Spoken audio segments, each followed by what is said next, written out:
Fellow mariners, ladies and gentlemen who've taken time to join us here today, a very good morning to you all.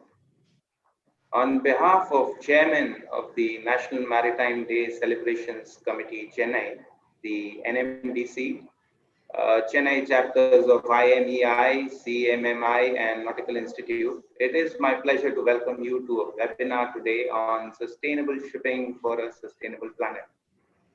This is, of course, as you all know, the theme of the World Maritime Day this year, and we certainly hope to keep you interested with a very dynamic session lineup today. I'll begin by thanking you all for joining us today, some of you all at a very short notice, I'm aware. So quickly, I'd like to speak of a few rules of this online event, which I think by now most everyone knows, but for sake of good order. So firstly, except for the speakers of panelists and I would like the audience to keep their mics muted, please. This is to avoid interference while speakers are speaking. So please keep your individual mics muted. Secondly, in the interest of a better resolution for this webinar, I will also request the audience to turn off their videos until we come, of course, to the panel discussion sessions, at which time people can switch them on. But this is primarily for the bandwidth reasons and to avoid distraction during a session. And lastly, we certainly do not wish to overextend the time frame we've committed for this event here today. So I will also be playing that distasteful role of the timekeeper for the webinar. I would like to apologize in advance to speakers and panelists in case I have to button, just so that we can stay on track. And that was that. I'm now handing over the baton to Mr. Sanjeev Vakil. He is the Vice Chairman of NMDC Committee Chennai, and of course, everybody knows HIMT. So for a quick introduction to this seminar, over to you, sir.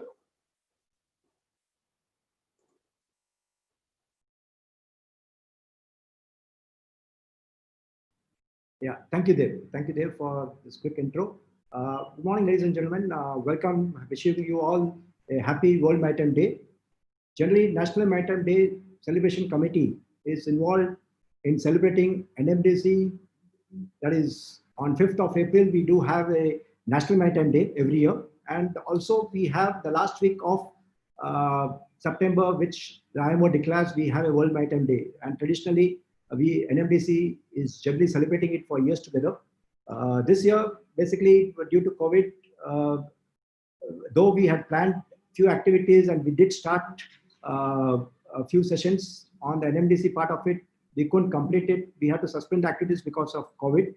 Nevertheless, I think we thank IMEI as well as Nautical Institute and CMI, who have traditionally been supporting NMDC as well to jointly organize this event. So today, this particular event is being under the aegis of NMDC, under the chairmanship of our principal officer, Shri Ajit Sukumaran.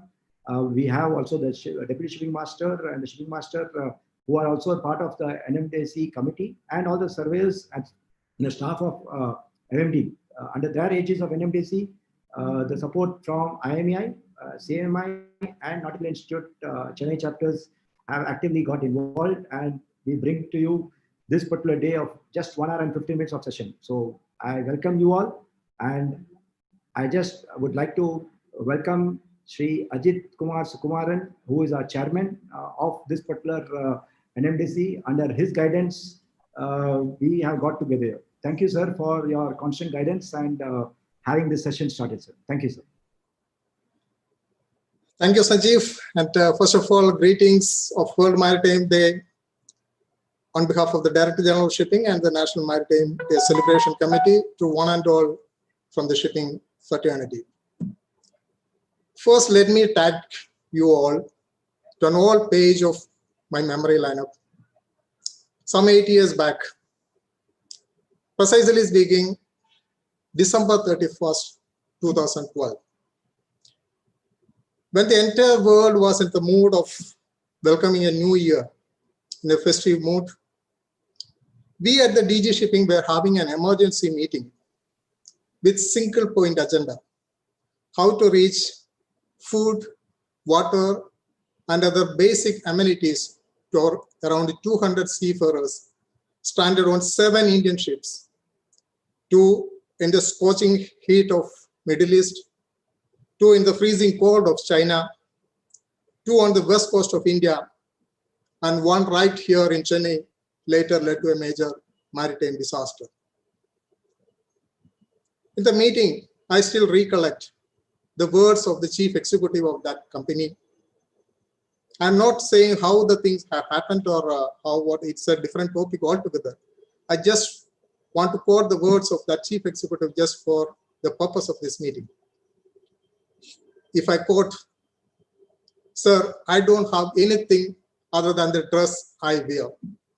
You can take all my ships, all my entire assets, but provide support to our seafarers on the ship," unquote. That company at that point of time had almost 60% of the share of the coastal oil trade. I do not get into the details of how the company came to that stage, but the bottom line is that they could not sustain. A few months down the line, I also say a similar situation to a billion-dollar company, perhaps one of the prestigious Indian companies. The chief executive, perhaps one of the most dynamic ship owner I have ever seen in my time, almost telling on the same line. If I quote, "Sir, the lowest point of a ship owner is the day which he realizes that he doesn't have the money to pay his seafarers on board the ship." Mind you, that company at that time had almost the monopoly of LPG trade in India, but the company could not sustain. There were so many examples, even from the recent times. A few days back, we were reading the Carnival Cruise Line has given pink slip to over 7,000 of their employees. The bottom line is, ladies and gentlemen, merchant ships are run for profit, not for charity, not for defense purpose.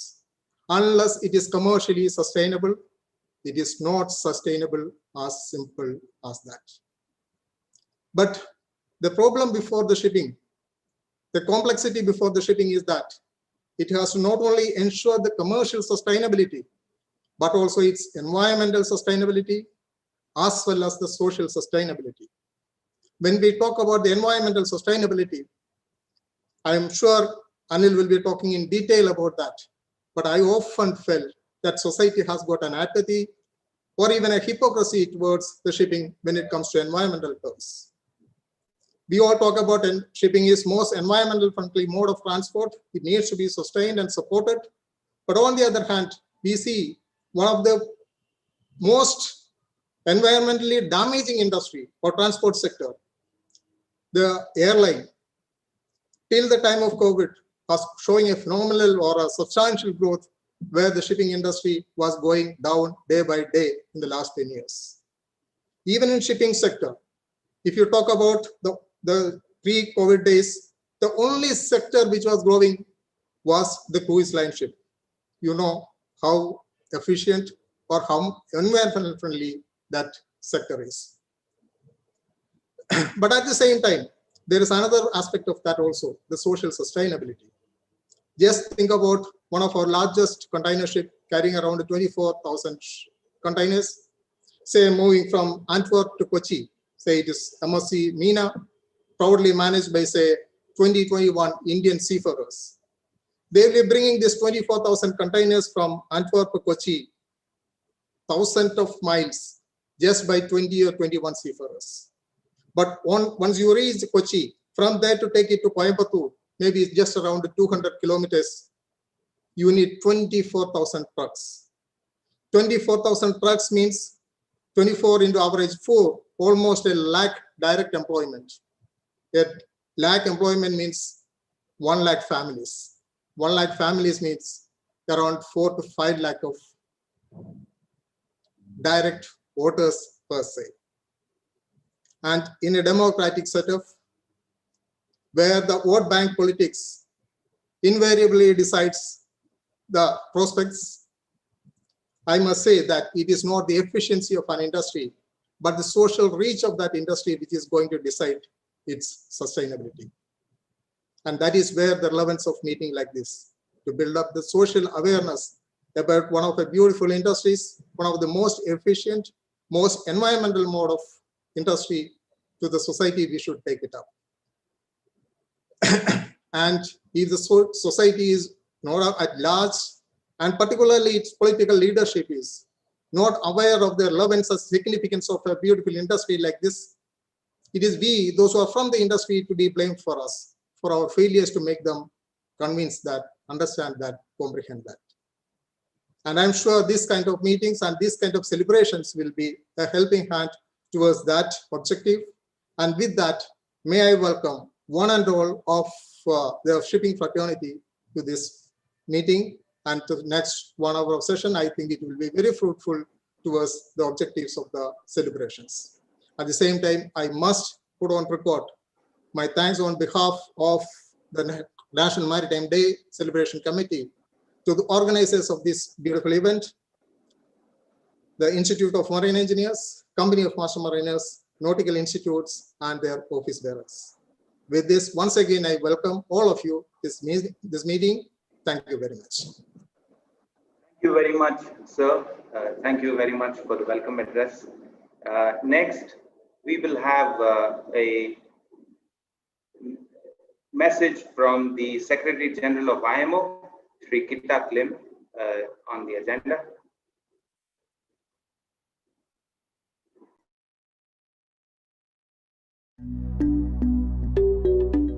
The COVID-19 pandemic has affected all of us with unprecedented impacts on our lives, our economy, and our societies. At IMO, we have observed and attempted to address the impacts on the shipping industry and especially seafarers. In these challenging times, the ability of shipping services and the seafarers to deliver essential goods, including medical supplies, food, and fuel, is central to responding to and overcoming this crisis.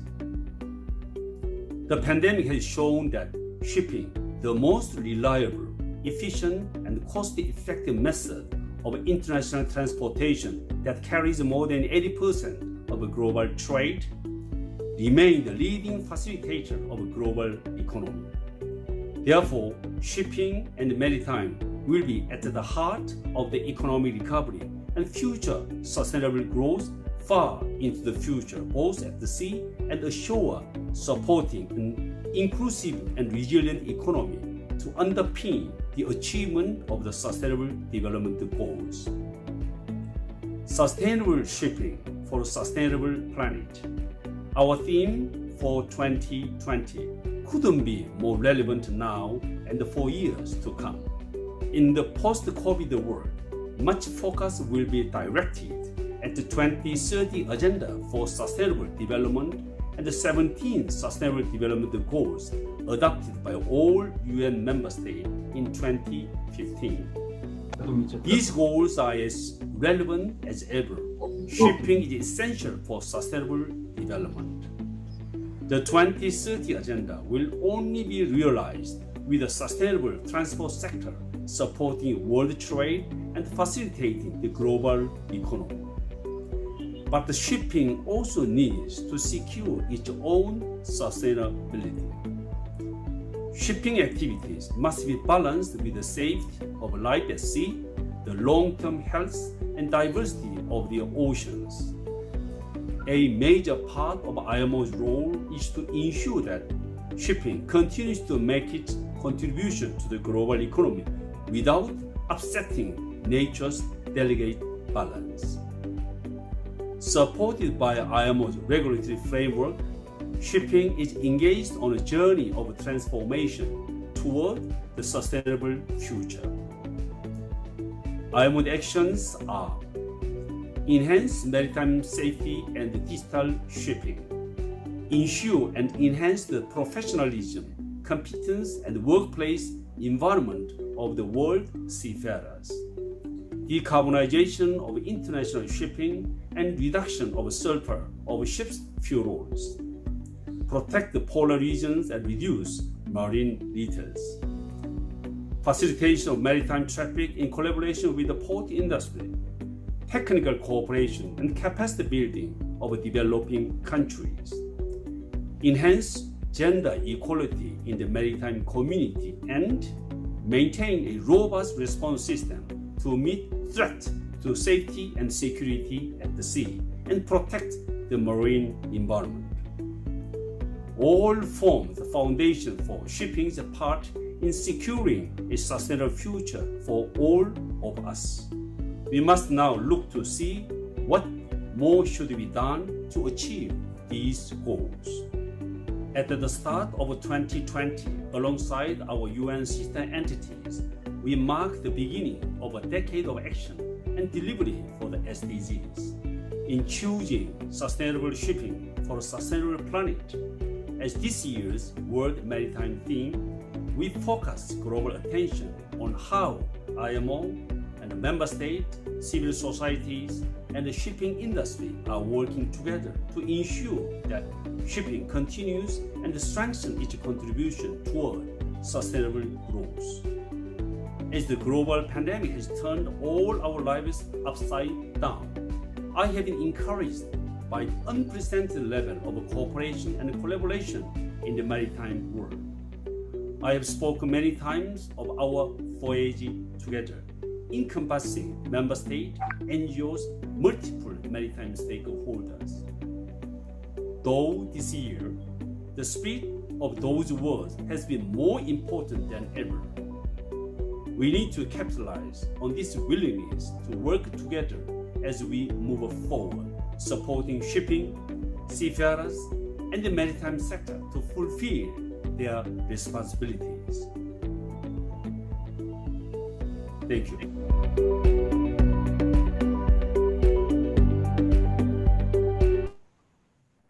So that was a message by the Secretary General IMO, Kita Klim, on the theme for this year. Now I'll call Shri B. Jayakumar, Vice Chairman IMEI Chennai, to give an introduction on the keynote speaker today.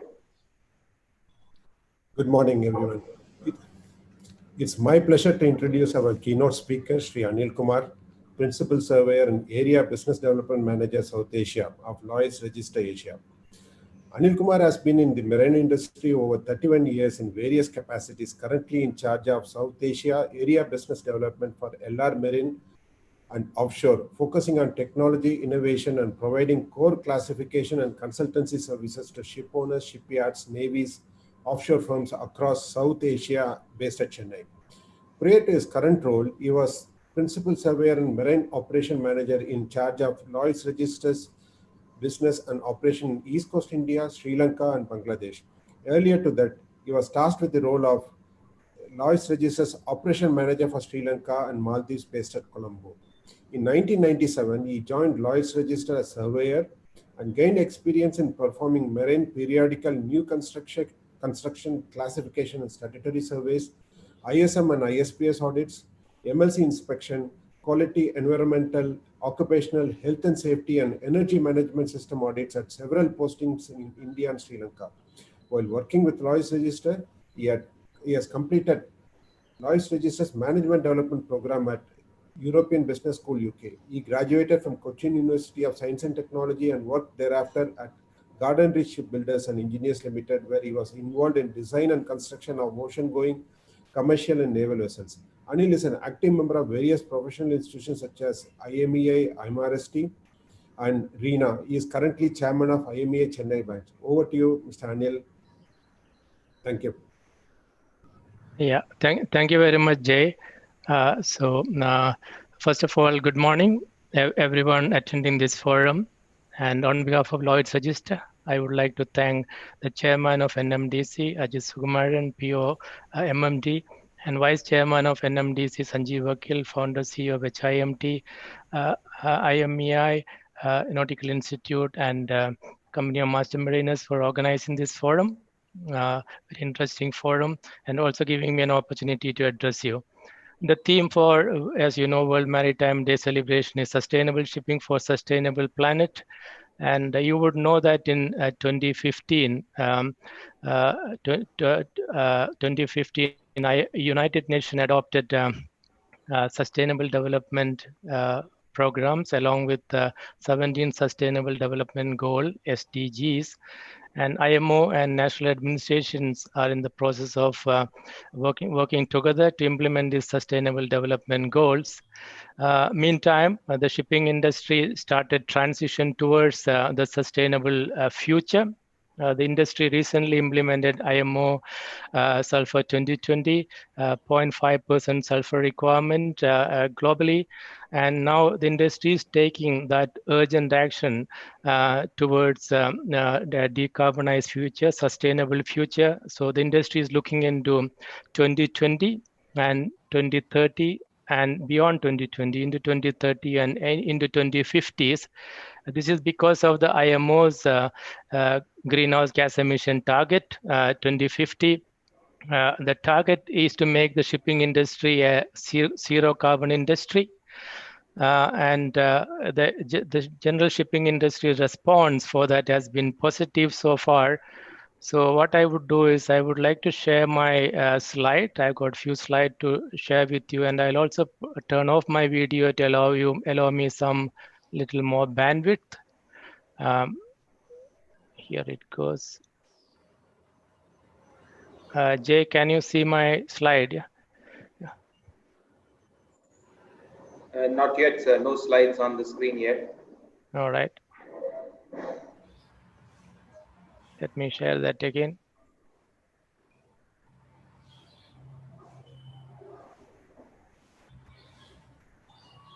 Yeah.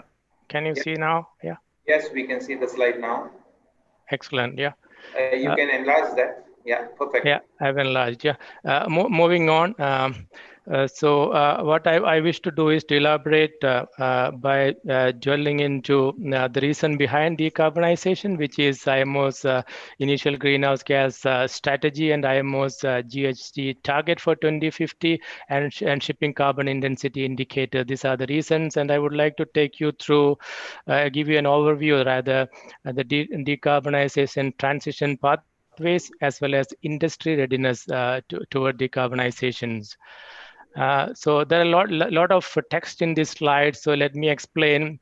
And as you would know that in 2015, the Paris Climate Agreement, 196 countries has agreed upon to keep the increase in global temperature rise well below 2 degrees C and pursue effort to limit the increase to 1.5 degrees C. So in 2018, IMO's response to that UN agreement is this vision, which is reducing the greenhouse gas emission from international shipping as a matter of urgency and phase them out as soon as possible in this century. To translate this vision, IMO has come out with a strategy, which is level of ambition. There are three elements to that. The first element is absolute reduction of greenhouse gas emission by 50% by 2050 compared to 2008 level, which is applicable to the world shipping fleet. And number 2 and number 3 are applicable to individual ship by ship. That's a reduction of carbon intensity, which is CO2 emission per ton miles, an average reduction in 2 different phases until 2030, and then 2050, 40% by 2030, 70% by 2050, and also strengthen the current energy efficiency design index, EEDI. As we know, EEDI started in 2013.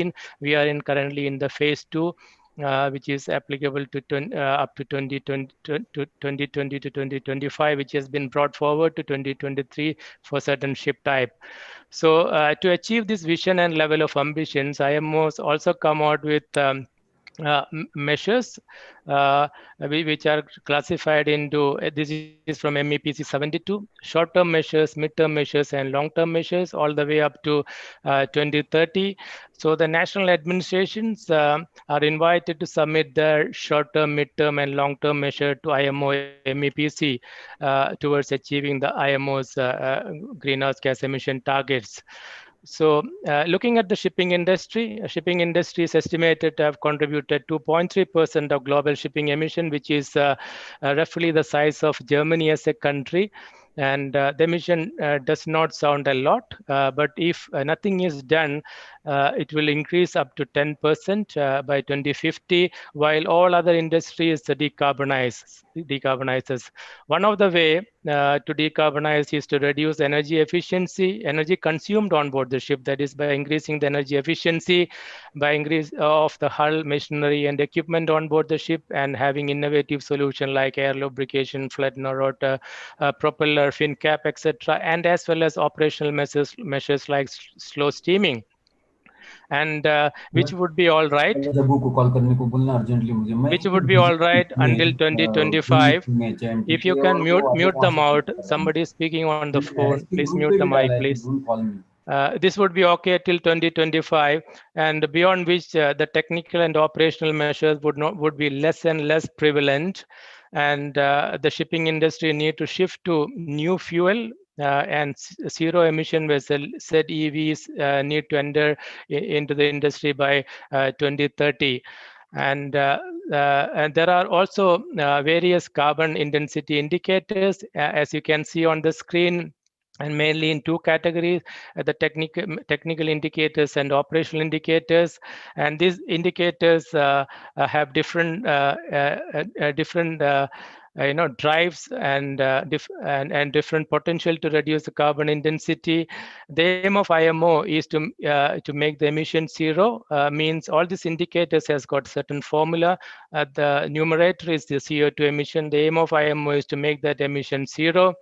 But it is important to measure the carbon intensity using these indicators to give us an idea of where the shipping industry is moving towards a decarbonized future.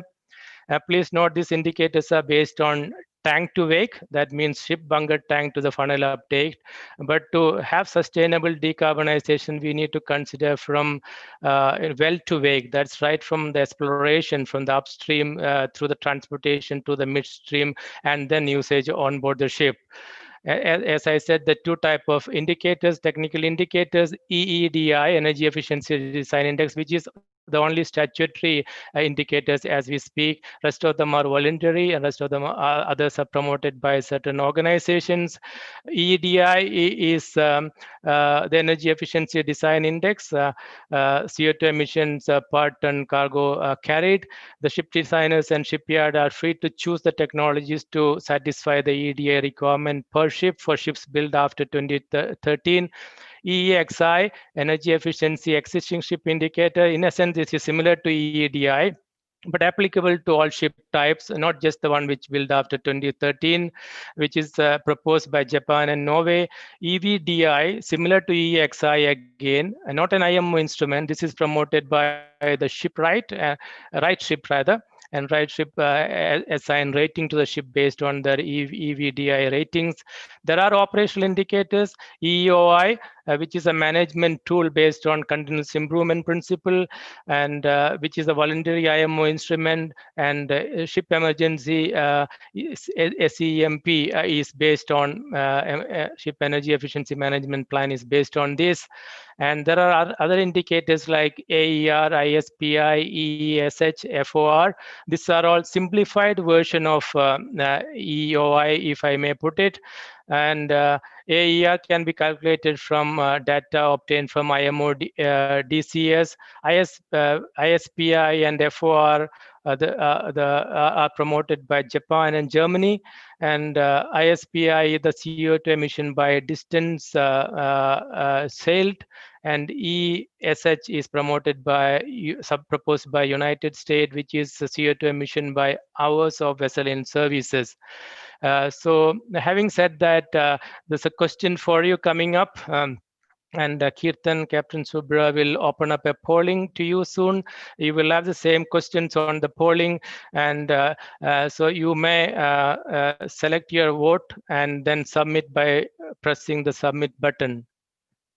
This will be open up to you for 20 seconds. Yeah. Poll is on. We have under 15 seconds.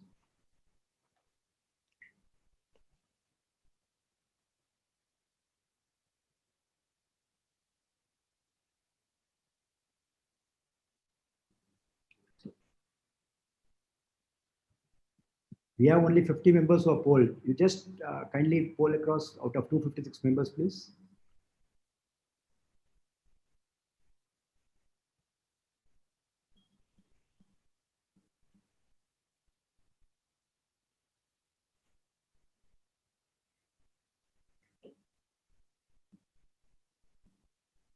May we request others also to kindly poll?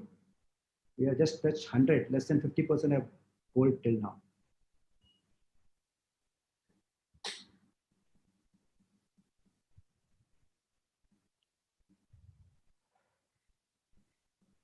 All right, we will move on.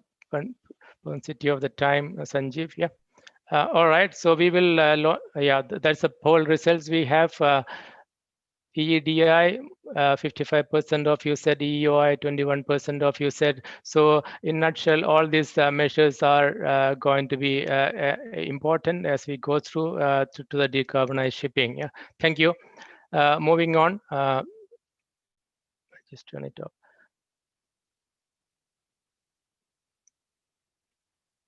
Yeah, we will have a look at the greenhouse gas emission study 4, which IMO produced this study report last month. There are key 4 major points here. 2018 emissions, the carbon intensity is 30% lower than 2008 level. This is predominantly due to achieved by slow steaming and optimized hull and machinery. This is sort of a distorted win for the shipping industry, I would say, and this is a small time gain, low hanging fruit, I would say. And number 2, what is more important is a percentage of ship designated as domestic significantly lower than in 2018. This need to be reviewed upwards. 15% of the vessel deemed domestic, and it is now close to 30%. So what does this will do is more and more national administration will come out with local legislation to drive decarbonization efficiency, which may not be helpful. We need a global legislations. Point number 3, the technical measure is the slow steaming, which is re-emphasized in the point number 1. Point number 4, methane emissions. Methane emissions have grown 150% due to large number of LNG ships delivered and operating in service. Methane, mind you, which is 20 times more damaging than CO2. And IMO will come out with the legislation on methane slip, methane emissions soon, and as well as the black carbon, which is particulate matter and formed due to incomplete combustion of the fuel. And we can black carbon has also increased from 12 to 18% from 2012 to 2018. So we can also see a legislation coming up for black carbon. And so having said that, how do we get to zero emission, zero carbon model? At Lloyd's Register, we continue to work with zero emission vessel to make sure that they're commercially viable, technologically feasible, and safe by 2030. So when we discuss getting to zero carbon industry, that is decarbonization, the challenges we have are threefold. It depends on technology readiness, investment readiness, and community readiness. Maritime readiness for zero carbon vessel is an interplay of all these 3 aspects. To achieve this, we had a collaboration with University Maritime Advisory Services. Lloyd's Register assessed the zero carbon options through these 3 lenses: the technology, investment, and community aspect. For example, the technology readiness for an LNG vessel, LNG as a fuel, very well understood. However, community readiness is short-lived.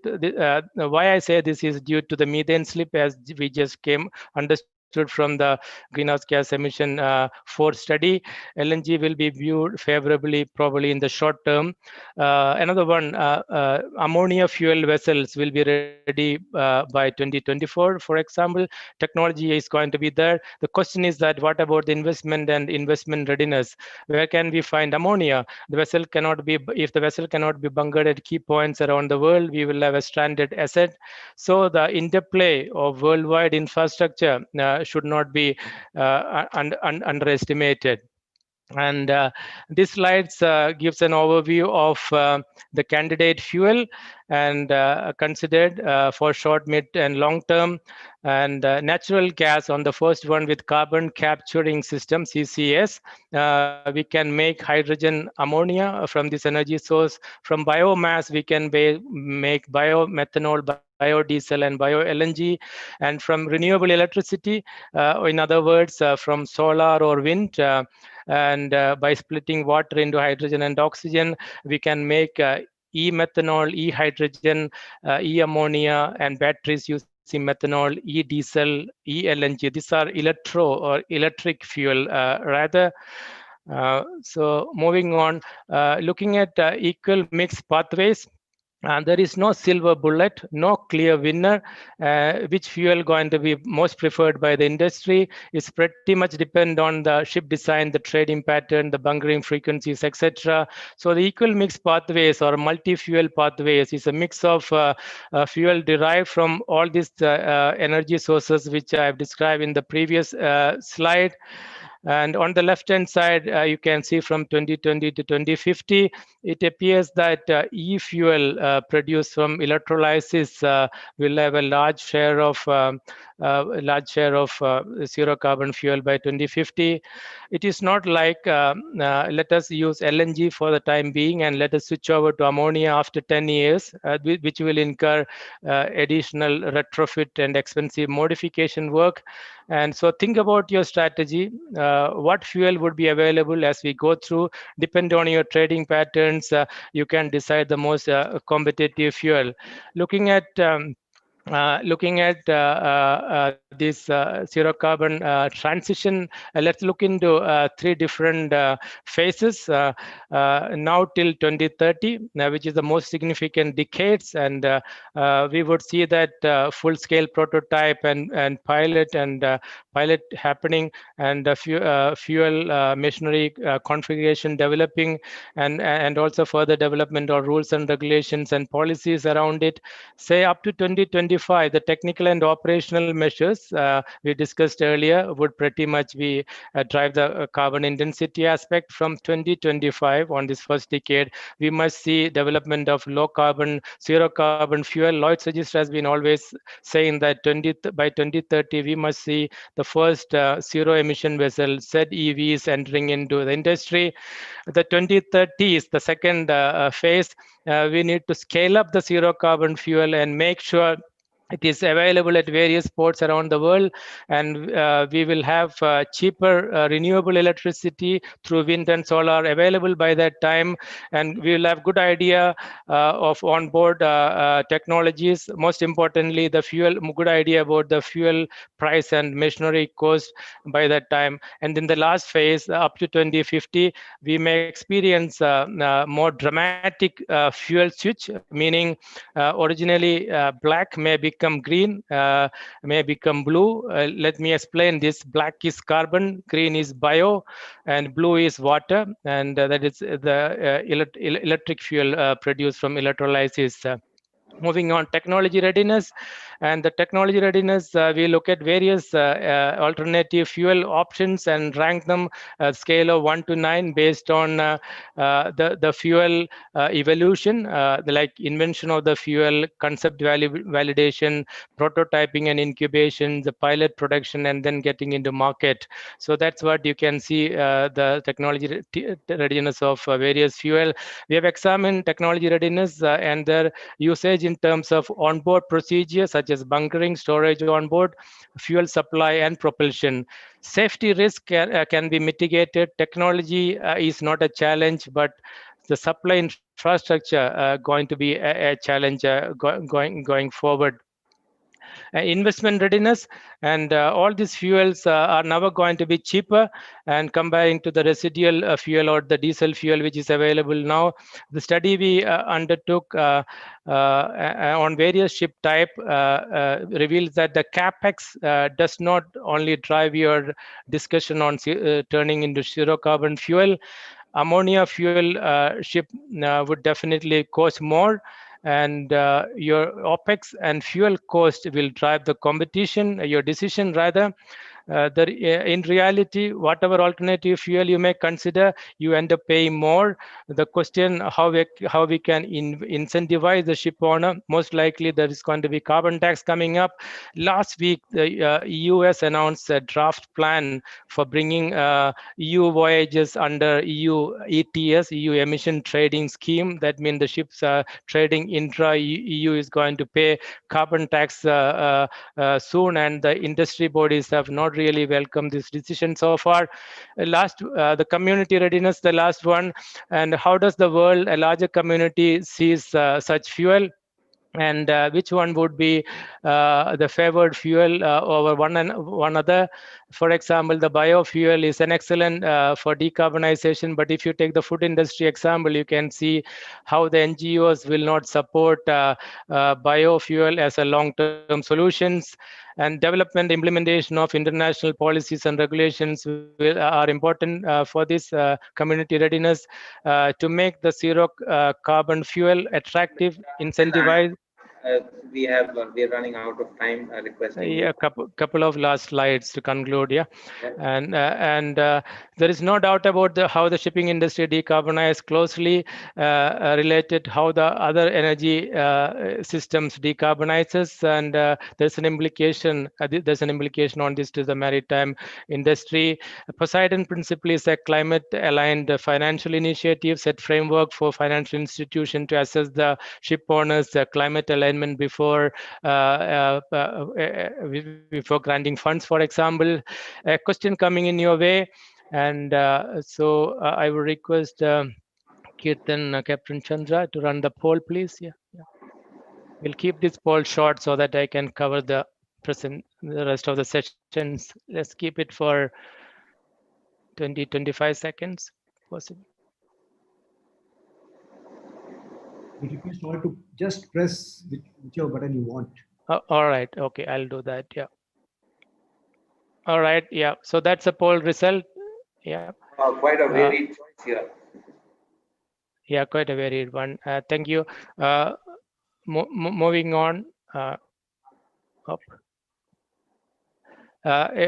So in conclusions, I would say that although certain pathways looks more resilient than others from perspective of asset longevity, however, the fuel price will be the main factor. Competitive options in short terms will become uncompetitive in a long term. There are uncertainties, and as evolution through 2020, 2030, and up to 2050, meaning different zero carbon fuel options are more competitive in different decades, and there are no one options which is most competitive from today to 2050. My last slide. So Lloyd's Register, and we have rolled out a global decarbonization hub in order to provide the maritime industry thought leadership, and we are participating quite a lot of collaborative industry initiatives. Poseidon Principle I mentioned, Global Maritime Forum, GMF is another forum which promote sustainable shipping. And on the right hand side, you can see various partnership projects with MISC and Samsung Heavy Engineering and MAN. We are doing an ammonia fuel Alpha Max project as we speak, and with CMB and ABC. So we are working on a dehydro project, which is a joint venture project. It's a 1 megawatt hydrogen powered dual fuel engine. Merck's, we are working on a biofuel projects. And we are also working on with Methanol Institute to promote methanol as a fuel, and further work with UASC on methanol as fuel, and HydDime, which is an UK-funded project to promote hydrogen fuel commercial ferries across UK. Thank you very much. Thank you very much, sir. Thank you.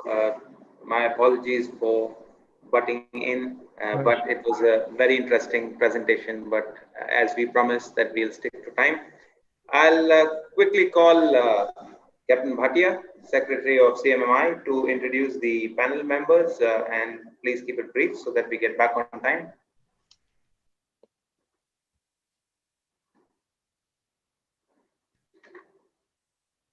Can you unmute? Your audio.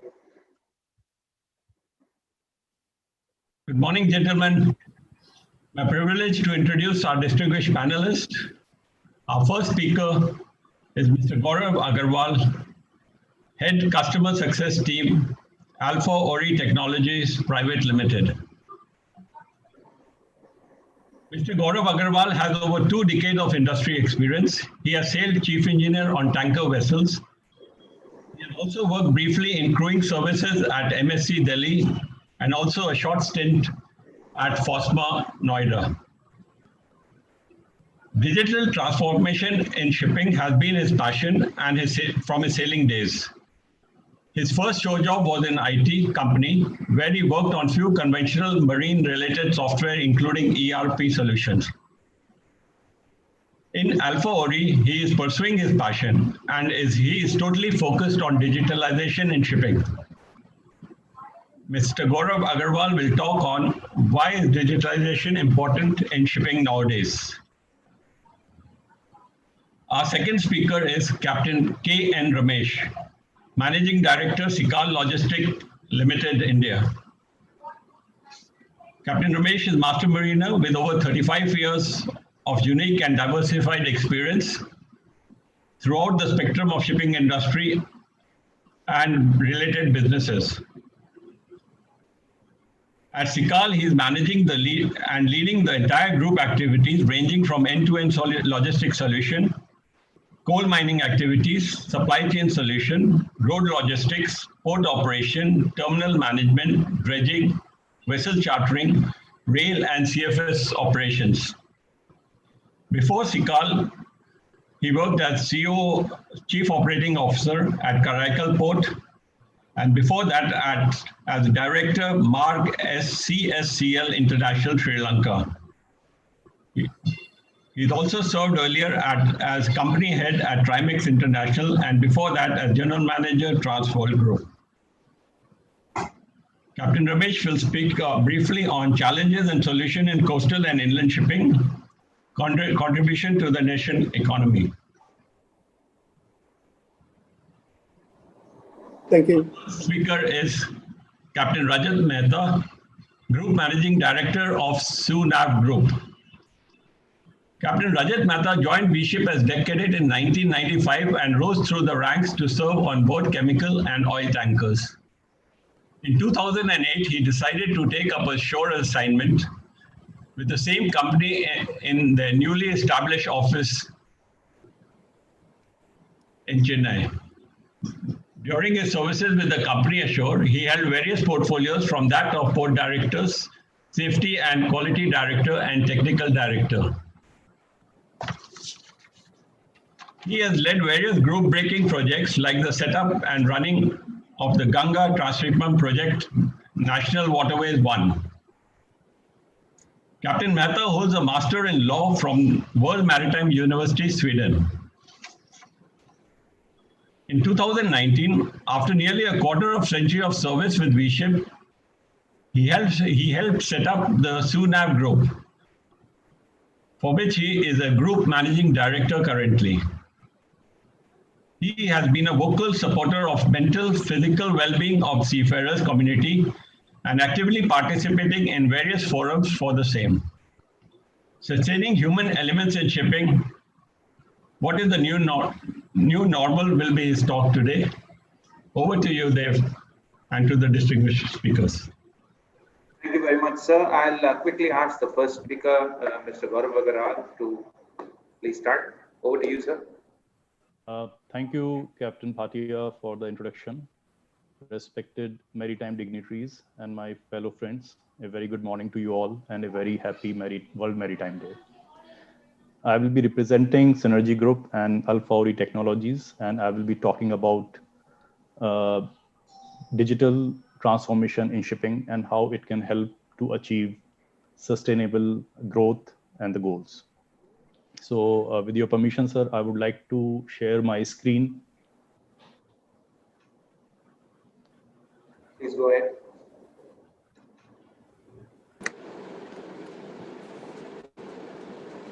Is it visible? Yeah, we see your screen now. Yeah, we see your screen. Okay. Before we get into, just a second.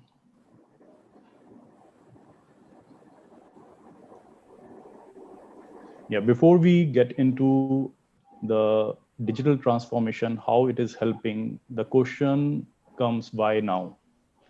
We all have witnessed the transformation on board the ship, not in terms of digitalization, but yes, digitization.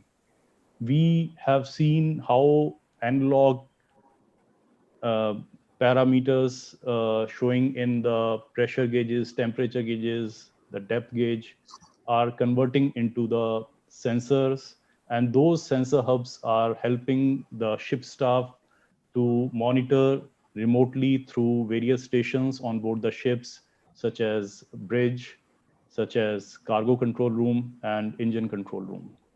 So what comes next?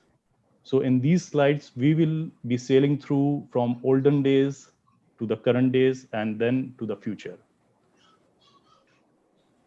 So as I said, why now?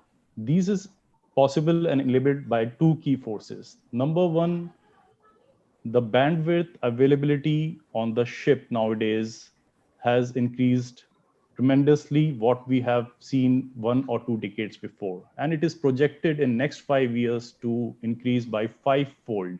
By 2025, as you all can see, it will be crossing 200 gigabytes, the VSAT capacity. So how we can harness this? We already have various technologies in the world market. We all are aware of these technologies called Internet of Things, big data, machine learning, cloud. But how it is contributing in shipping? That's the question. We have seen this in various other industry, but can it really impact on shipping? Can it really help on sustainable shipping in future? So in olden days, when a ship used to sail, there was no communication with the ship whatsoever. No matter what happens to the ship, the shore people, do not know about where the ship is, how the people are doing. There was no communication. But as the technology came, especially in the last century, we can see communication started happening more and more with days. But the full information still used to rest with the shipboard staff. The way managers were getting were, we all know this is ERP solution like PMS or emails or telephonic communication, but that is a very less information as compared to what ship staff have on board. Finally, when it reaches to the owners, it remains minuscule information. So how we can bridge this communication gap? That is the very basic question comes in our mind.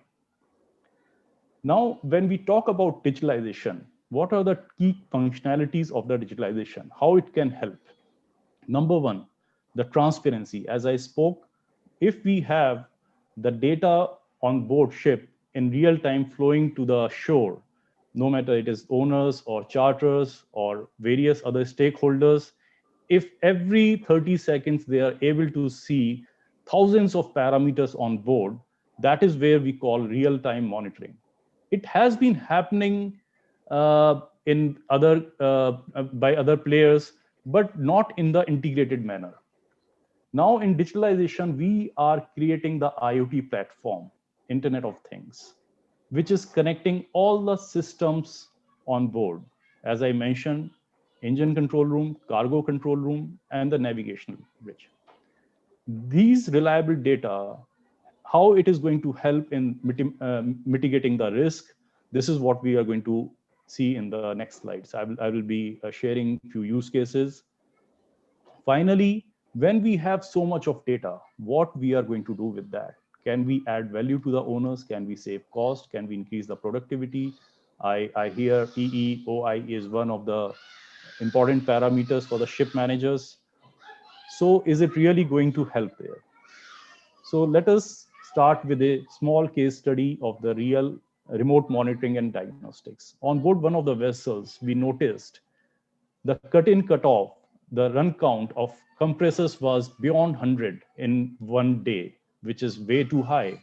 And nobody was noticing it, and it was happening every day. Till the time we created an alert, and you can see suddenly there was a sharp decline from 107 to 77, and finally 17 to 18 per day, which is a normal scenario. So it was noticed that the pressure cut-off pressure, and there were many leakages in the air system. So vessel staff is definitely there, but if we have extra pair of eyes, we can work together with the shore support and we can mitigate these unwanted running hours. Secondly, more interestingly, if we talk about the IoT platform, we are talking about integrating various equipments of the ship into a single hub, be it GPS. If I'm getting the GPS coordinates from the bridge and I'm connecting my OWS, which is giving me the signal of my three-way valve, along with my PPM and audio-visual alarm. So I have better monitoring of my shipboard equipment. I will be more equipped to monitor the MARPOL compliances.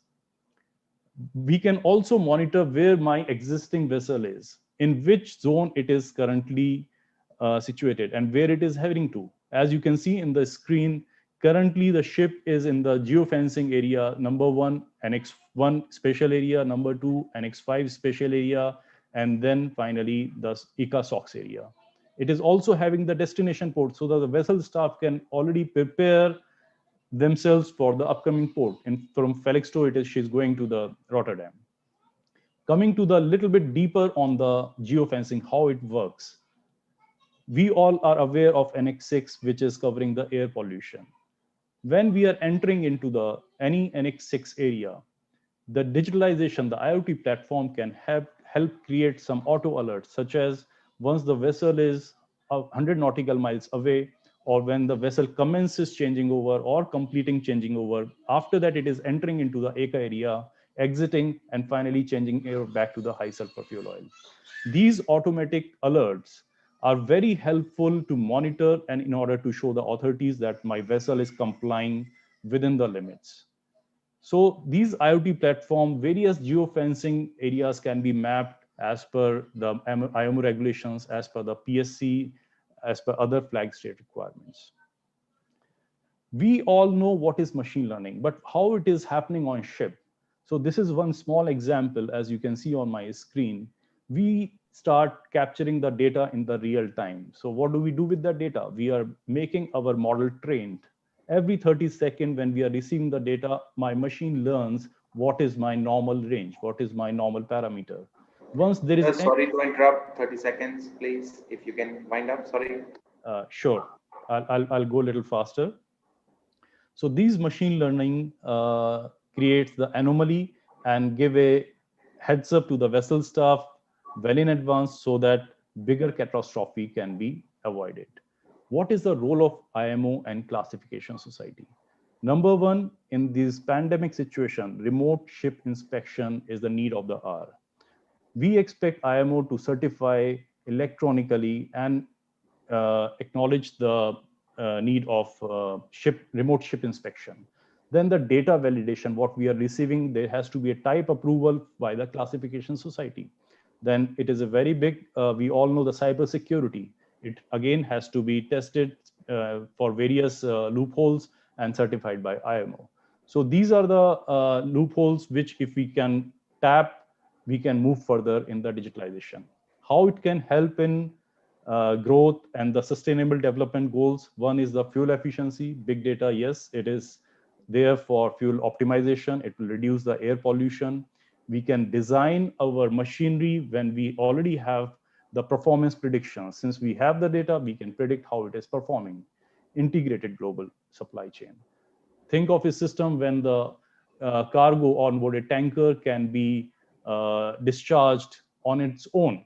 The vessel staff is taking the decisions based on the data driven, and similarly at the port end we can integrate then from there to various supply chains. It can be integrated digitally. Then the data driven revenue stream, we have to revamp the logistics and trade and commerce, and as per United Nations Conference for Trade and Development, they have estimated a positive net improvement on the employment. Finally, where we are, is it really possible? Yes, it is. Currently, we have shipboard system integrated and getting all the data for the remote monitoring and diagnostics. IOT platform is already there on board for the operational assistance. Now the next goal coming in the steps is the vessel operational command control centers. These are to be created in the shipping managers and for the owners. Then remote control system. And finally, the vision is to have the autonomous shipping. So this is a steps we have to take to make it reality and to make it happen. Thank you very much.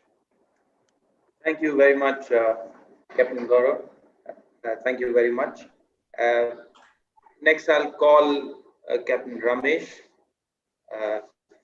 Managing Director, Sekal Logistics, for a brief, and my request in advance that if we can keep it short. Thank you. Unmute. Yeah. Morning, gentlemen. Thanks, Dave. We'll try and be within the time limits. Yeah, on a great day like today, World Maritime Day, wishing you all seafarers a wonderful maritime day and wonderful seas ahead. Well, I'll be talking on challenges and solutions in coastal shipping and inland shipping, with a stress on contribution to the nation's economy. Well, we all know India's economy is a $3 trillion economy. Going up, our vision in the next 5 or 10 years is closer to $5 trillion. And the cost of logistics, I'm not getting into the economy part of it, but the cost, what is staggering here is we all know shipping is just a vital component in the entire logistics chain, supply chain solutions. But quite surprisingly, the logistics cost of India is at a staggering 14% of the GDP. So if you're talking in terms of a $3 trillion economy, you're talking in terms of $420 million is our logistics cost, which has got a direct bearing on the end produce. Now, this is way too high considering the fact that you look at European Union, the logistics cost as against its GDP is 7%. The US logistics cost as against its GDP is 8%. Japan is about 9%. Korea is 13%, probably giving us a run for our money. And we are at a staggering 14%. Now, obviously, something is wrong here because the logistics cost can't be 14%. And this definitely will have a direct bearing on our end produce cost. Now, I'll pull a cue from a famous economist. What he says is, what gravity is to physics, competition is to economy. Unless you have competition, the economy will not get the best results, will not get the best pricing index. So when you talk about competition, you eventually land up with economies of scale. And there's no better movement of cargoes than by coastal shipping. Now, in all this, what's even more staggering is India moves, of all the cargoes that is moving across the length and breadth of our country, 60% of that cargo is moving by road, 31% moves by rail, and just about 9% moves by sea and inland waterways. So, and the produce that moves by inland waterways and by sea, if you look largely across the Indian subcontinent, it's basically fossil fuel, be it coal or be it oil, and a little bit of iron ore going up and down the coast, and nothing else. Now you have a little bit of container shipping, feeder service that's going on, but in the context of the larger logistics supply chain solution, this is hardly anything. So, there's obvious gaps there. Now, the other staggering issue is, we've seen that 60% of our total commodity movement across the length and breadth of the country moves by road. But if you take the entire road network of India, only 2% of them are highways. So obviously there's clogs. You're stumbling upon, village roads and city roads and town roads and less of bypasses and stuff like that. So the logistics cost is going to add up in all these. Now, shipping gives us the perfect solution for all this. I mean, it's all, again, economies of scale. You can you kickstart the inland waterways, move cargoes by inland waterways, move cargoes by the coastal shipping.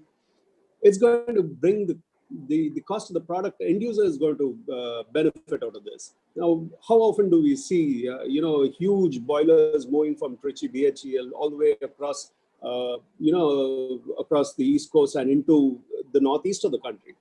I mean, all these could be consolidated into shipping and moved across the coast. I mean, this gives you a beautiful solution. And coming up to my previous speakers, Mr. Anil Kumar's suggestion of reducing the carbon imprints, which is the order of the day. I mean, what better way to do than to throttle the carbon emissions out at sea and reduce the complete cargo emissions on the road? So I'm not saying bring it down to zero by road, but substantial reduction can be achieved here.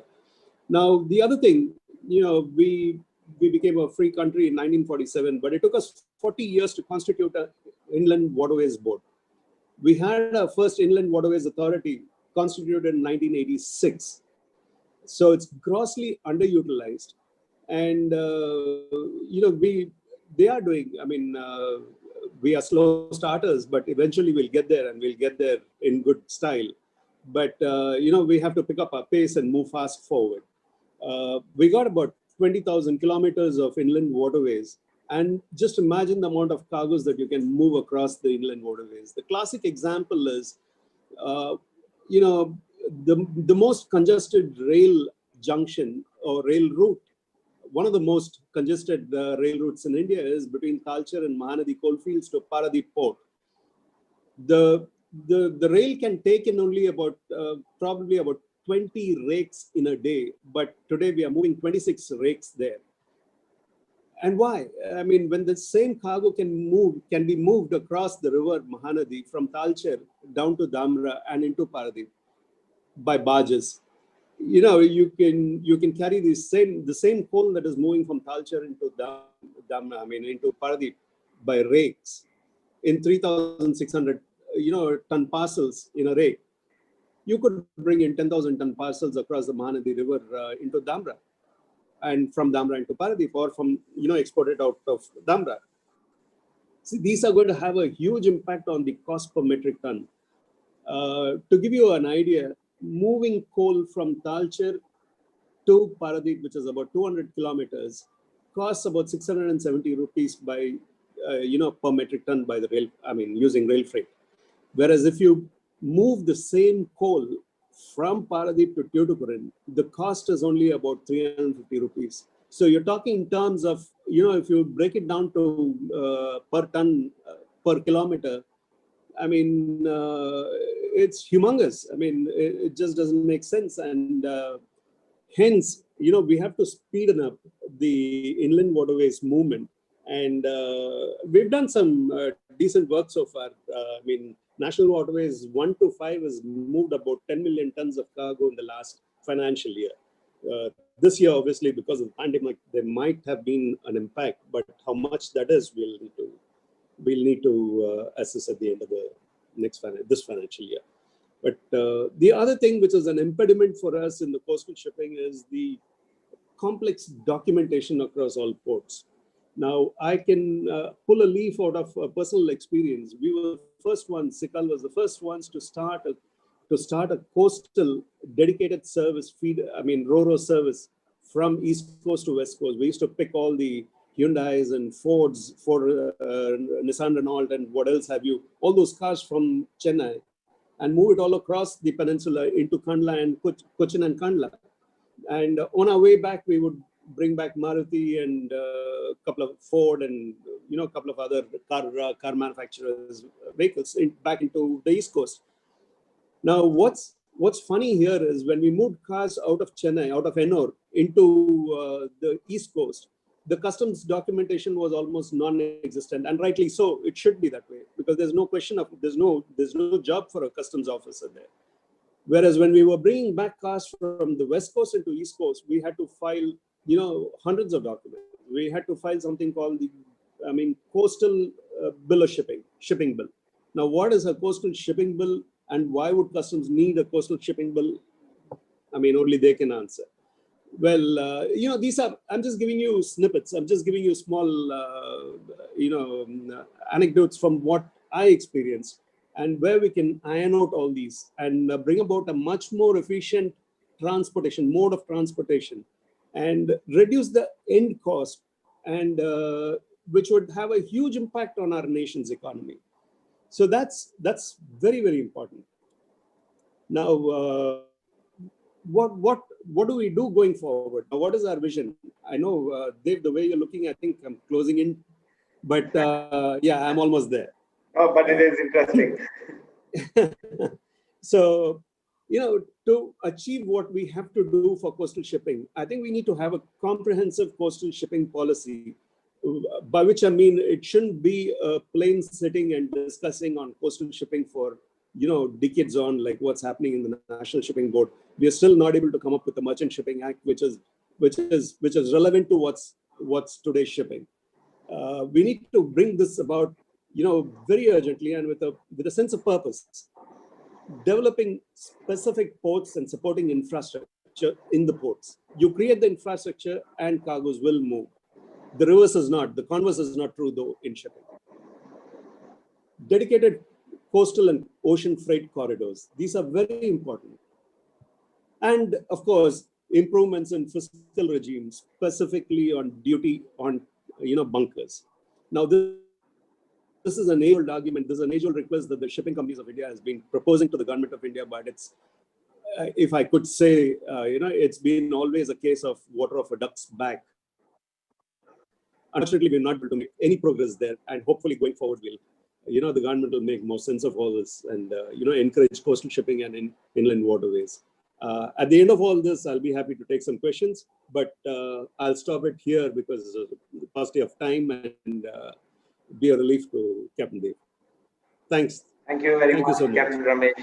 Thank you very much. My apologies to rush you, but we've committed to the audience that we will close on time. So next, we'll quickly go on to Captain Rajat Mehta, who will be speaking on sustaining the human element in shipping. What's the new normal? Over to you, sir. Thank you, Captain Dave, and good morning, everyone. Thank you to the NMDC committee and the chairman and the Maritime fraternity members for giving me the opportunity to speak here. I have only a couple of slides actually, so I'll go through it quickly so that we can go on to the question and answer session. If I can just share my screen with all of you. Just want to start with this.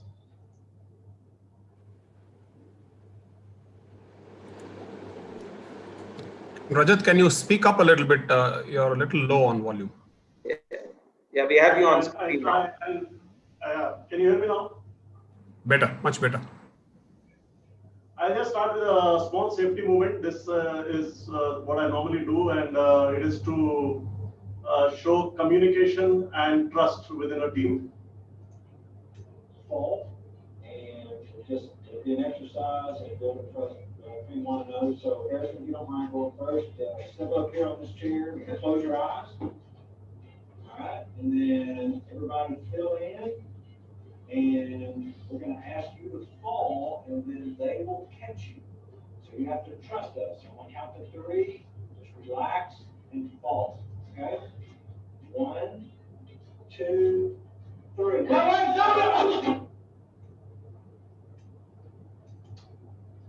So just quickly to, it's a very important aspect today in the human element, the communication. And I just wanted to highlight that with that safety moment. So it has to be clear instructions, what we are going to do. And obviously you have to have the trust of the team. Going forward, this is just a brief introduction of the company. I'll skip this because we are short of time.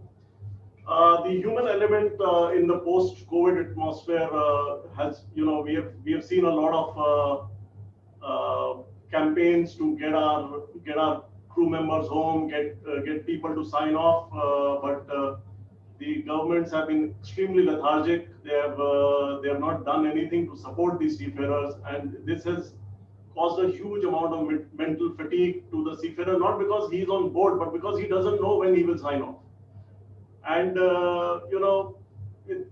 there are people whose family members have been unwell, who have not been able to get home, and on a ship which is at sea, which is not exposed to an infection, and we are not able to sign these people off in a safe bubble. I think this is a huge opportunity for the governments, especially in a country like India, where we can create ports on the east and west coast just for the vessels transiting. It will provide a huge level of employment to the Indian seafarers, and we can push them into in a bubble sort of a thing. Like if we can do this for the IPL, I'm sure we can do this for the seafarers. There are seafarers who are at home and who have not been able to go on the ships. They have high outgoing EMIs. That causes another level of stress. People who have seen their family members lose jobs, who have seen their family members fall ill, and two very important cases during this COVID time, when everybody was talking about, oh, they are the frontline workers and they are essential workers and they are heroes on board the ships. But the case of the Wakashio and the Maersk vessel with the refugee crisis, we were not even able to support them for 38 days. A vessel was standing which had done its humanitarian duty to rescue people from sea and bring them, save them, and then we were not able to help the vessel to get them off. None of the governments wanted to help them. For 38 days, in fact, there were four of the refugees who had jumped into the water, for which the crew had to take action to save them. And if something would have happened to one of these refugees, the whole criminalization of the master and trying to blame him for it would have happened. We also see a lot of shore teams going on board. So many people working in and out of the vessels, and when an infection happens, the vessel is held up for months because we can't get the seafarer off. So these are impacts on the mental health of our seafarers on board the vessels. There is also a lot of impact on the shore teams, which unfortunately doesn't get highlighted as much. And I would like to point out here, there are people who are at home who have seen their loved ones lose jobs, who have not been able to make enough money. They are living in small places where there is not enough internet. The constant fear of hanging over their head if the company will call tomorrow with a pink slip and let them go. It's taking a toll on every one of us. It's difficult to be sitting in a small apartment trying to find a corner to work. It's not easy. And I would really thank the chairman, Mr. Sukumaran, had taken a leaf out of my presentation, or he had mentioned it before, which is very kind to mention here is the owners that the shipping, commercial shipping is basically run for profit-making purposes, and we have seen the cases of practically extortion for doing crew changes, where $75,000 for an agency charge, or $100,000 on a market where the owner is not finding it enough cargo to sustain his ships. So I think all in all, I will close here quickly so that Dave can breathe a little easy. And if there are any questions, we can take it off during the question and answer session. Thank you very much, and thanks once again for the opportunity. Thank you, Captain Rajat. Thank you very much. Sorry to rush you. I will now quickly call Captain Krishnamurthy, who will be moderating the interactive panel session. We can take a few questions. Captain Krishnamurthy, over to you. Thank you, Dev. My apologies to one and all. but I'm still pleased to see that the number of participants are still staying at the same level. So I Yes, think, that's true. yeah. So I think we're doing good. Thank you all. Brilliant speeches by all of you. We are out of time, so I'll have to run through this like a buzzer round with all of you. So without much ado, let me start with. Can you have the speakers to unmute their video, please? Yeah, the speakers, please unmute. And audio. And yeah, thank you so much. Yeah, thank you. Speakers and others, everybody is welcome to switch on the video if they want to. Yeah, absolutely. All right, sir. So surprisingly or not surprisingly, the very first question goes not to the speaker. I hope Mr. Ajit Sukumaran is still here. This is from one Mr. Muthuswamy Ramasamy. Carbon emission is a Europe-driven. Where is India? How serious is India about decarbonization, or are there other priorities that compel the government to sort of, I'm not dilute, but how strong are we in supporting this decarbonization business? We are very much committed to the decarbonization part of that. Every effort is being made from our end. But as you know, when the pollution aspect or the MARPOL implementation comes, we have to take into consideration the concerns of the industry also. Because, of course, the carbon concern is one of our priority area. And we all know that it is necessary for the sustainability, long-term sustainability.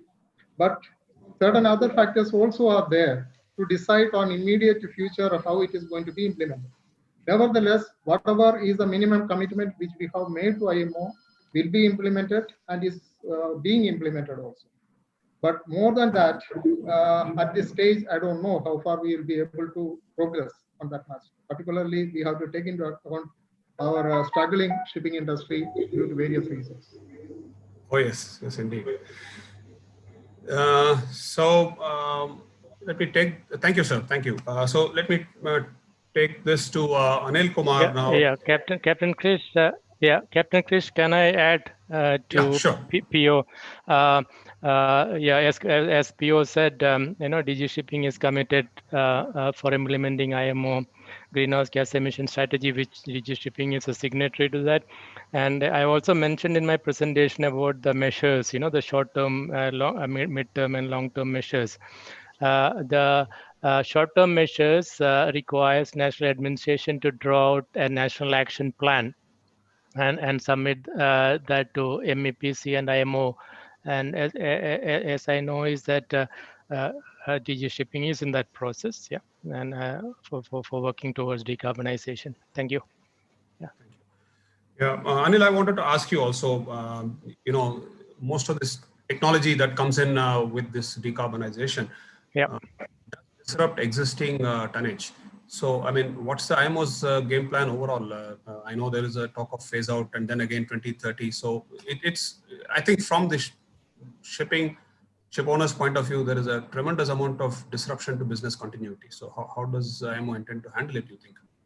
Yeah, so that's what I had a slide about considering the decarbonization in a phased manner. And that means that the decade what we are involved in now, 2020 to 2030, this decade is most crucial. But then as we speak that from the industry perspective, we don't see much coming up until the first half of this decade. And the operational and technological measures of reducing the carbon intensity measures would continue. And by that time, some of the old fleet will get, for example, phased out. And towards the second half of this decade, and we will have some real work happening on the decarbonization. Yeah. So the ship owners, the existing ship has got a window to phase out. The challenge, Captain Chris, is about the new ships, and the ship owner want to order a ship now in 2020. Okay. They need to really think about during a service life, the ship need to switch over to a low or zero carbon fuel. So a lot of thought process has to be put in place while ordering a new ship. Thank you. Yeah, can't be easy. I can imagine. Yeah. Thanks. So the next question is from Mr. Jamal Mohinuddin. This zero, I mean, it also ties up with, so this question, I guess, maybe Sanjeev Vakil could take this. Are the education institutions ready with zero emissions for ship machinery? That's one aspect. And another question by Captain Subhash Nambiar also says, if complete digitalization of ships day-to-day operation, what about seafaring standards and how do we build competencies to deal with that? So I think Sanjeev first and then maybe Gaurav after that.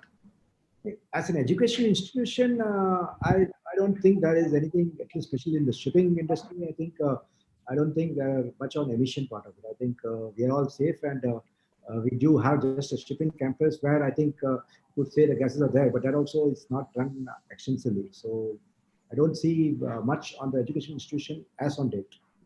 Thank you. Even with SEEMP and EEOI, it's no problem to. I believe, I think somebody could answer probably. All right. That, okay. And Ajit Sukumar probably, I think he unmuted. So, sir, you would like to add on, sir? Yeah, in fact, these are all regularly a part of our competency examination and the syllabus. It is getting regularly updated, and whatever required for the latest trends are, we are very punctual in getting updated on that. Okay. Thank you. Gaurav, would you like to take a shot at this? Yeah, I think it should be seen both ways. We have to learn from marine engineering expertise. So it is a collaboration, not a conflict. When we have the marine expertise and once we come to shore, we get a lot of learnings from them. And at the same time, the IT professional give their inputs to work in the collaboration. So as far as the training part is concerned, I don't see it will be touched anywhere. It will be day by day, it will be part of the curriculum and gets improved. Yeah, one more point to add, the new degree program is under the process of consideration. It is a bit of computer science and marine engineering mixed. So we are in the process of finalizing the syllabus. I think maybe in next academic session it may be introduced. All right. Yeah, I mean, I'm on that BSc Nautical Science Syllabus Revision Committee, and while we have seen some talk on artificial intelligence and stuff, but so far nothing on carbon positive. So I guess we should take that into consideration before we are through with that.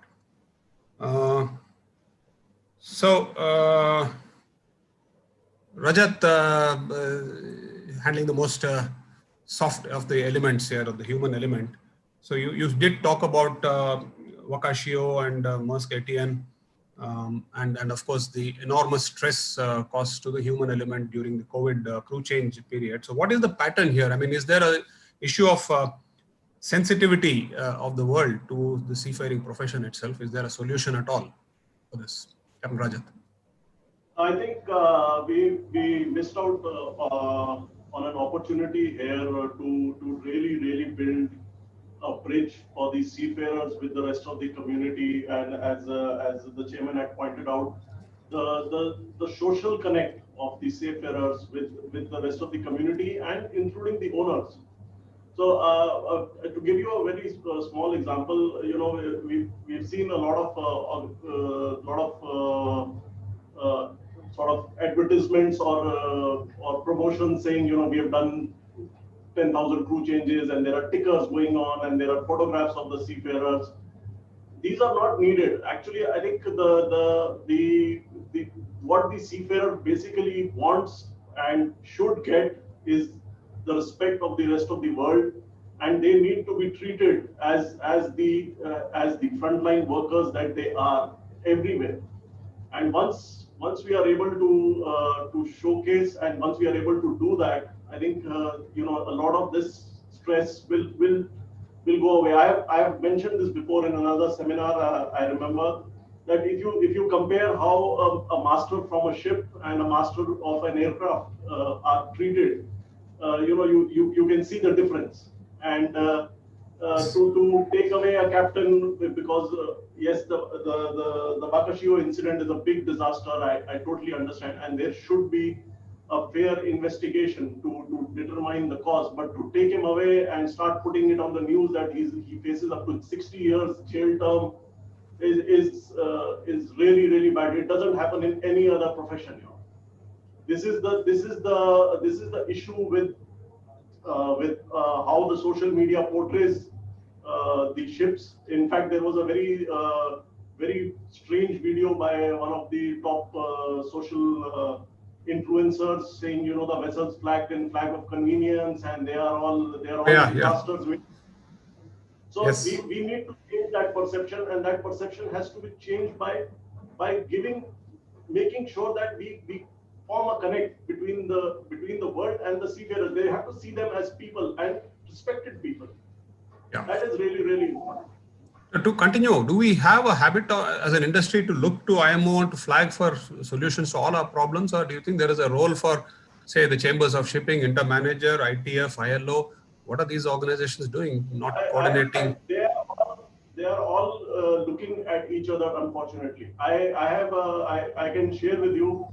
We have had unfortunately one case where somebody needs to sign off on an urgent basis. And we have gone to the embassies, we have gone to ITF, we have gone to everyone, and they are all looking at us. When I'm telling him I'm ready to divert the ship, you tell me a port where you'll be able to get him off. Yeah, it's a sad story. Yes. They're looking at us, and they are all talking about, you know, we should stop the ship and we should do this. But there is nobody supporting the seafarer. The governments are talking about, you know, the key workers, and we should look after the doctors and the nurses. Yes, they have done a great job, but the seafarers are the people who are moving everything, and they need to really be looked after at this time. They are really stressed, and they don't need the banners for signing off and for anything. That should be a norm for them. Yeah, you're right. We have missed a bus. We have missed a good opportunity, and often, you know, sometimes a crisis is an opportunity for us to showcase ourselves. But sad. Hopefully, but I have a slightly different view on that. See, the entire world, entire spectrum of the society have been going on through this crisis. So it was unprecedented and unexpected.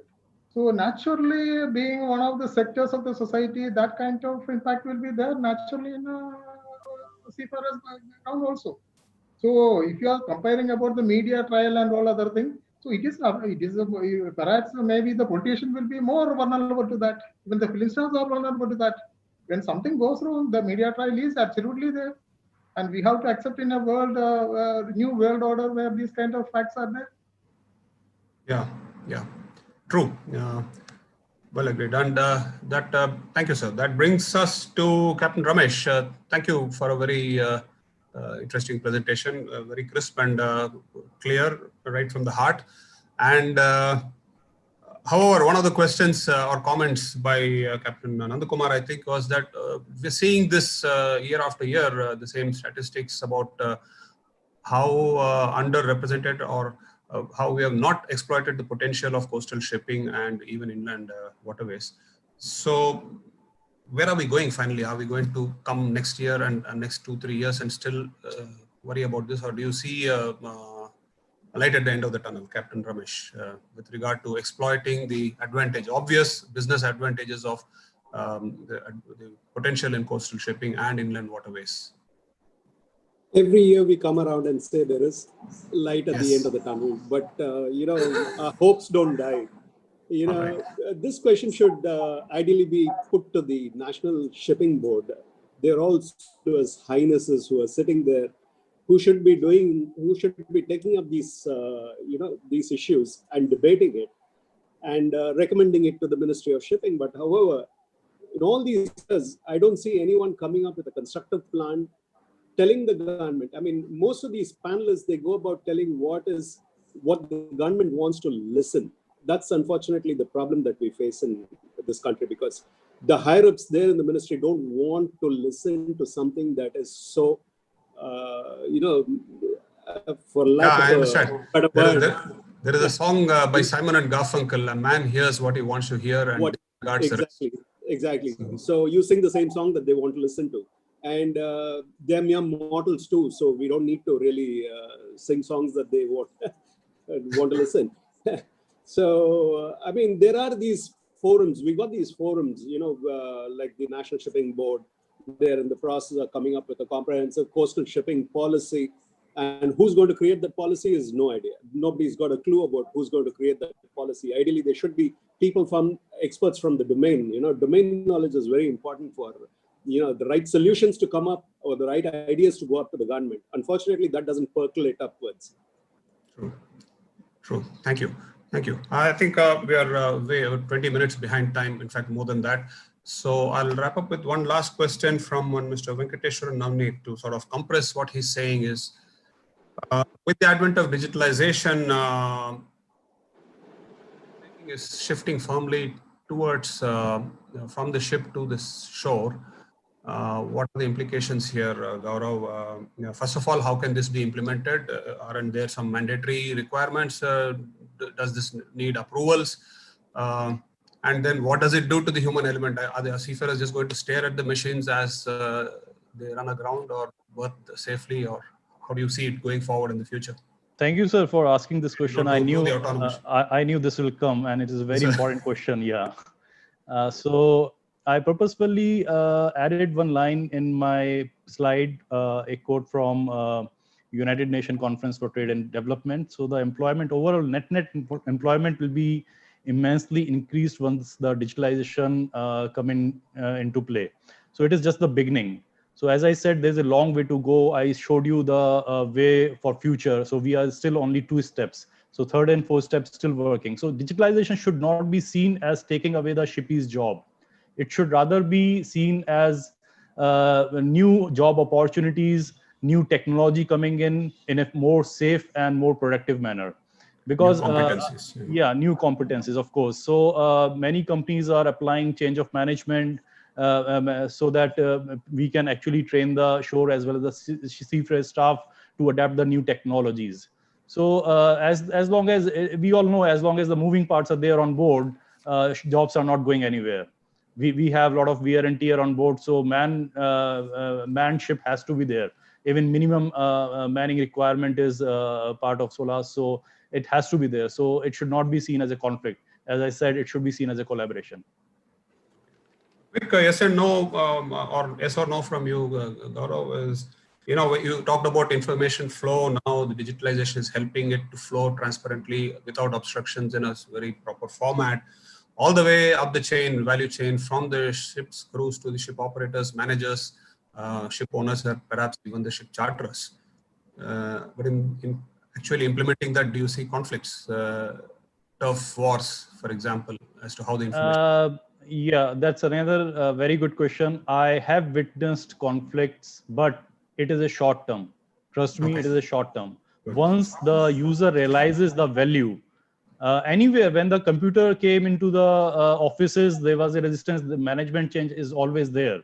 There will be resistance, but when people start using and realize the value, they start adapting it, and they make it a part of their day-to-day. Because this is something, think of a chief engineer waking up in the morning and looking at all the parameters, not just watching, looking at the messages, and then he goes for the round. He's already equipped with all the data, so he knows where he has to focus more today. Yeah. So think of change. Yeah, of course, yeah, there's a change on just one superintendent, the fuel rack being stuck up in one of the generators, sitting in the office, he got a SMS. So there's a lot of value added in that, but it will take time to adopt. I agree.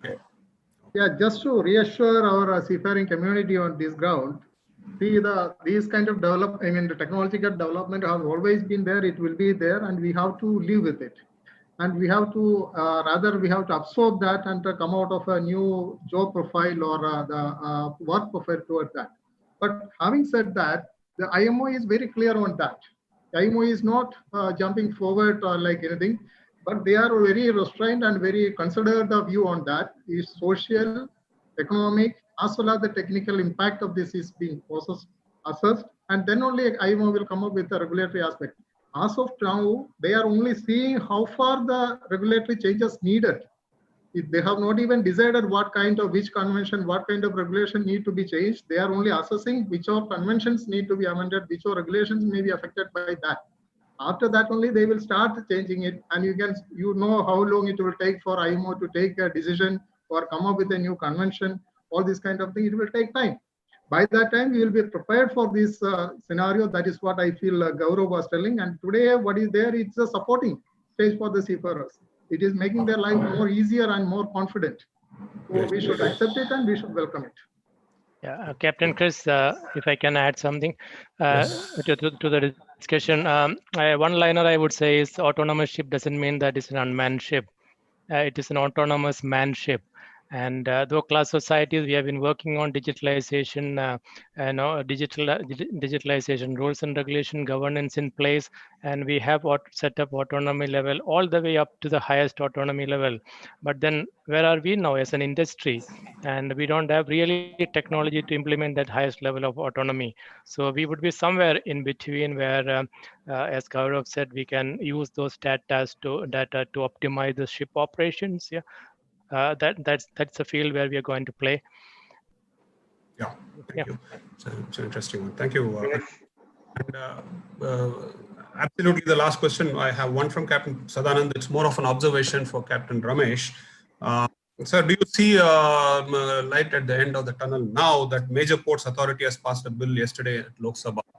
The port infrastructure now, trust will be landowners and then professional port management agencies and terminal management agencies will take care. Will that take care of at least part of the issues that you spoke about? I'd like to know what is in the bill.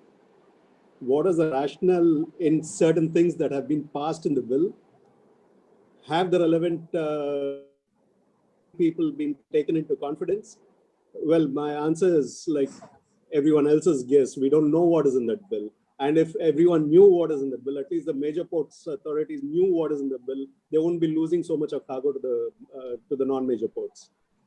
They're almost non-existent now, except for maybe one port on the East Coast and one port on the West Coast. All other major ports are football fields, like you see in Chennai.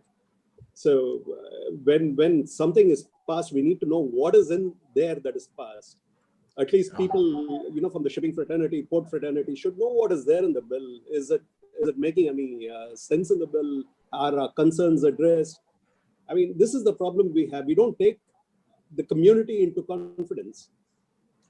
True. That is a sad story. U.S. Coast Guard, on the other hand, with much lesser competence, simply put out a preliminary rule, give it a year, disseminate, collect the feedback with the final ruling, and that is a beautiful document.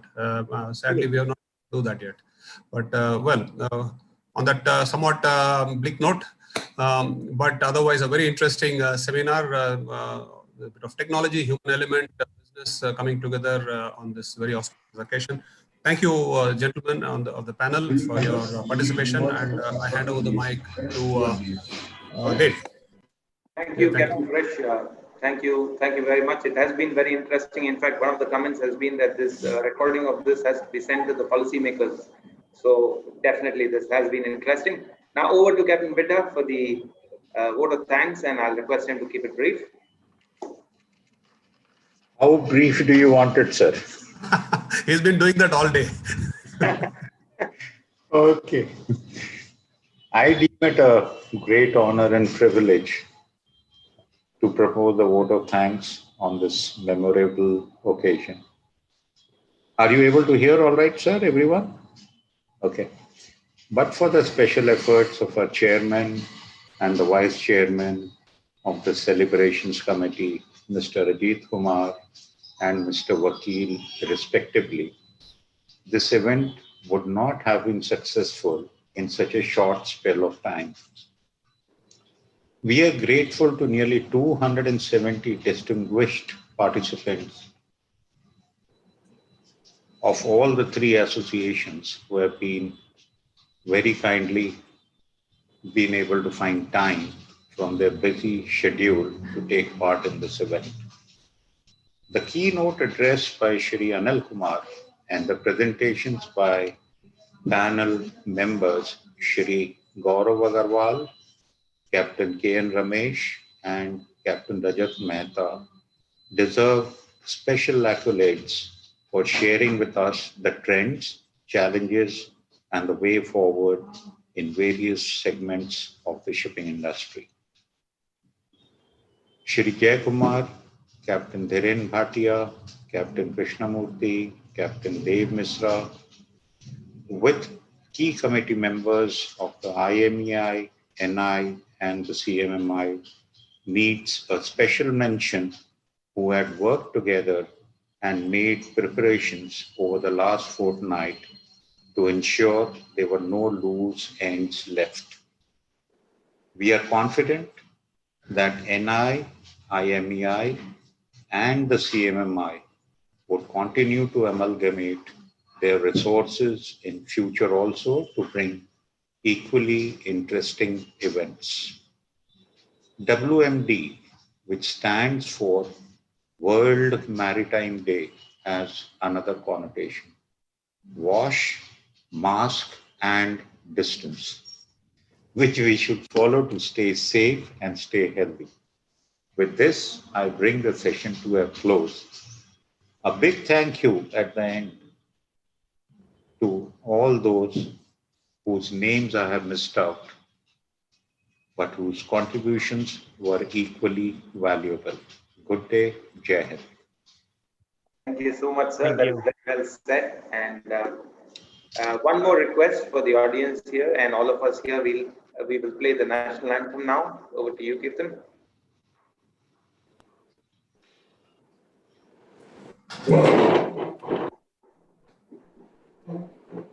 Vinayak जय हे भारत भाग्य विधाता, पंजाब सिंध गुजरात मराठा द्राविड उत्कल बंगा, विंध्य हिमाचल यमुना गंगा उच्चल जलधि तरंगा, तव शुभ नामे जागे, तव शुभ आशीष मांगे, गाहे तव जय गाथा, जन गण मंगलदायक जय हे भारत भाग्य विधाता, जय हे जय हे जय हे, जय जय जय जय हे।